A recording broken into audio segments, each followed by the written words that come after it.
Donald Trump vous dit: ne croyez rien de ce que vous entendez sur la paix en Ukraine. Mais alors, qui manipule qui? Qui aujourd'hui tire vraiment les ficelles dans les coulisses des négociations? Trump ne cesse de semer le doute sur tout processus de paix officiel. Selon lui, aucun plan n'est digne de confiance, surtout quand les projecteurs sont braqués sur lui. Mais si personne n'est honnête, qui cherche à tromper qui? Derrière les sourires diplomatiques, un affrontement sans précédent se joue entre l'Europe et les États-Unis. Chacun pousse son propre plan de paix et aucun n'est compatible avec l'autre. D'un côté, Washington n'hésite pas à évoquer des concessions territoriales.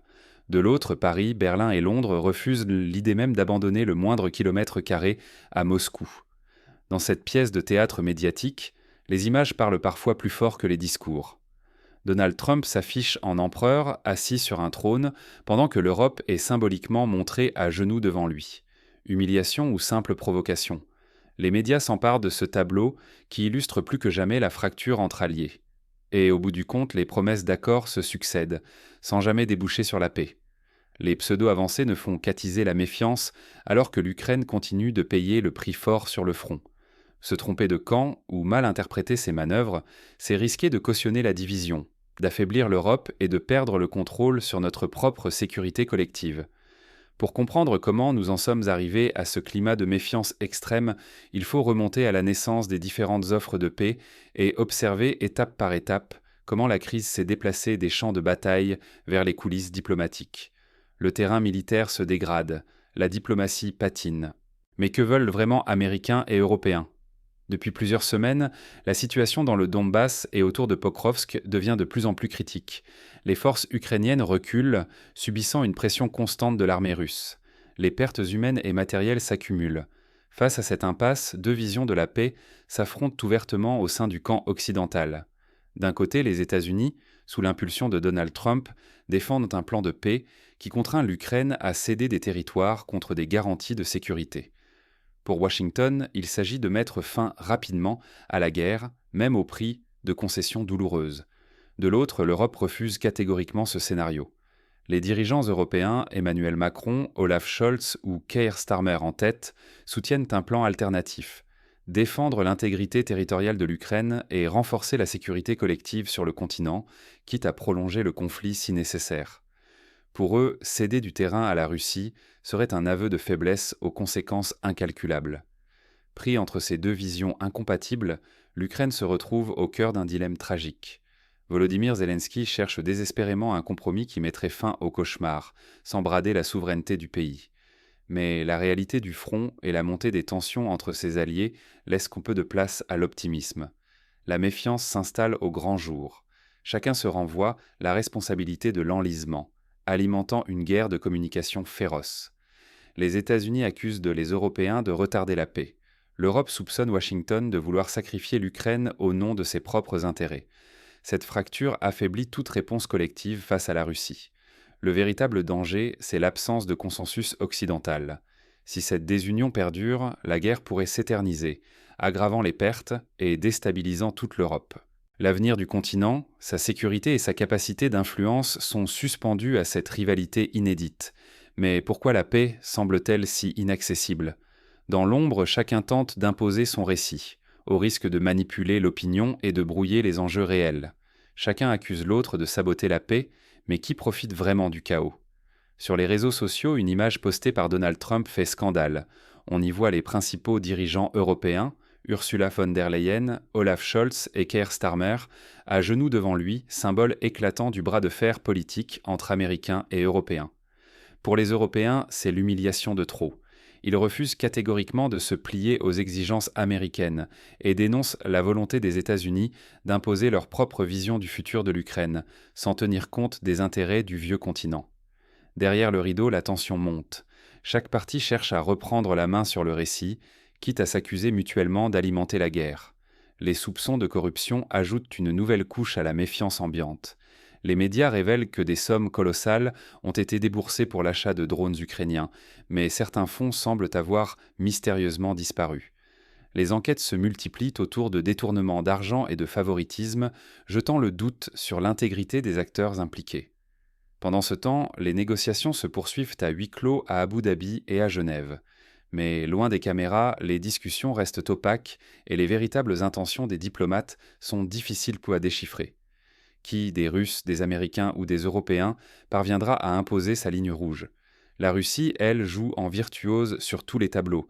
Un jour, elle se montre ouverte au dialogue, le lendemain, elle multiplie les menaces à peine voilées. Cette alternance maintient l'incertitude et empêche tout réel progrès. Du côté de l'OTAN, la riposte s'organise. L'Alliance lance une course technologique effrénée contre les sous-marins russes, misant sur de nouveaux drones sous-marins occidentaux. Mais derrière l'affichage de confiance, de nombreux responsables doutent en privé de la capacité de l'OTAN à vraiment rivaliser avec la flotte russe. Dans cette guerre d'influence, l'opinion publique occidentale risque de devenir l'otage des intoxications et des campagnes de désinformation. À force de voir les institutions s'accuser, se soupçonner et se discréditer, beaucoup pourraient en perdre confiance dans le camp censé défendre la démocratie.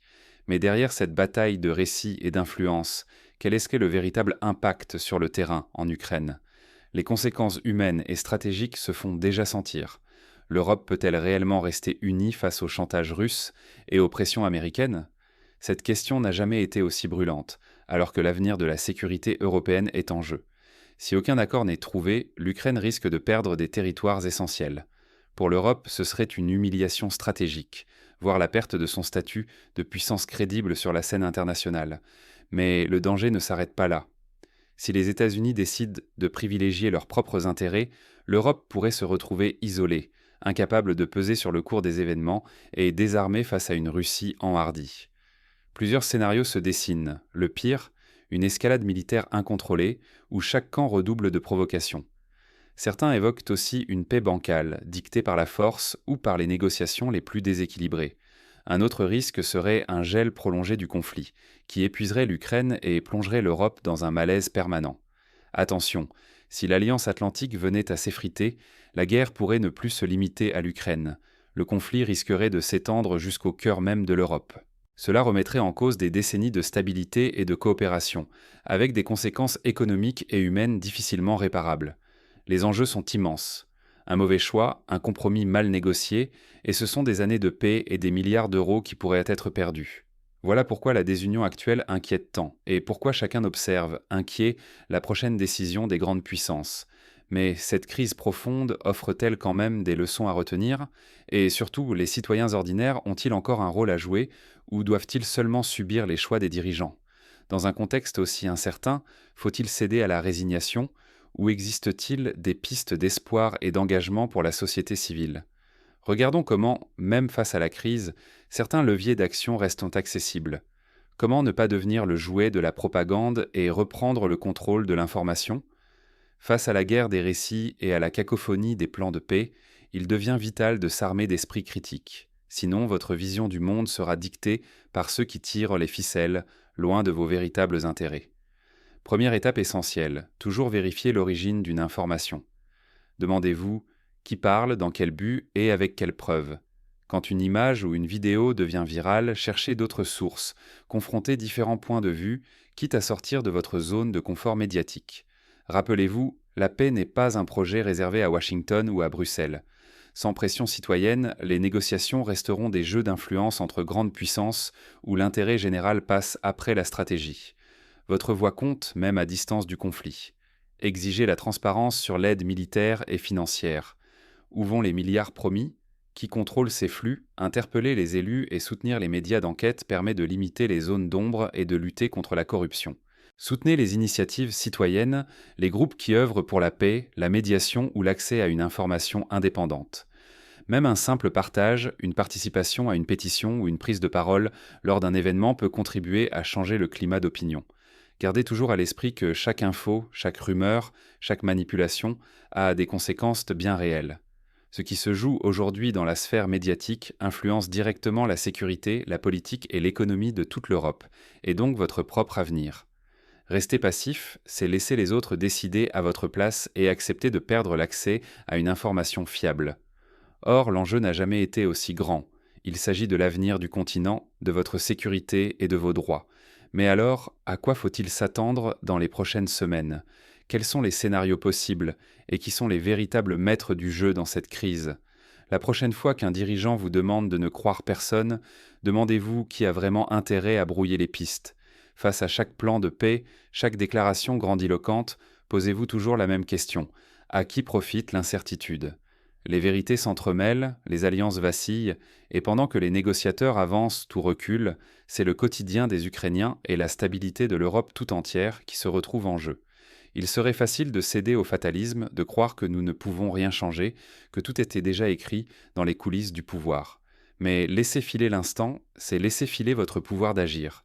Chaque voix compte, chaque prise de conscience est une boussole.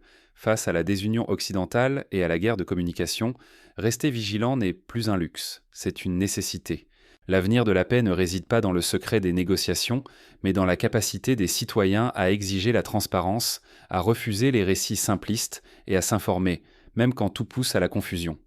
Refuser de se laisser submerger, c'est déjà résister aux stratégies de brouillage et préserver son pouvoir d'influence, individuel et collectif. Alors, la prochaine fois qu'une grande annonce surgira, gardez en tête que le vrai enjeu n'est pas seulement ce qui se dit, mais tout ce qui se joue en arrière-plan.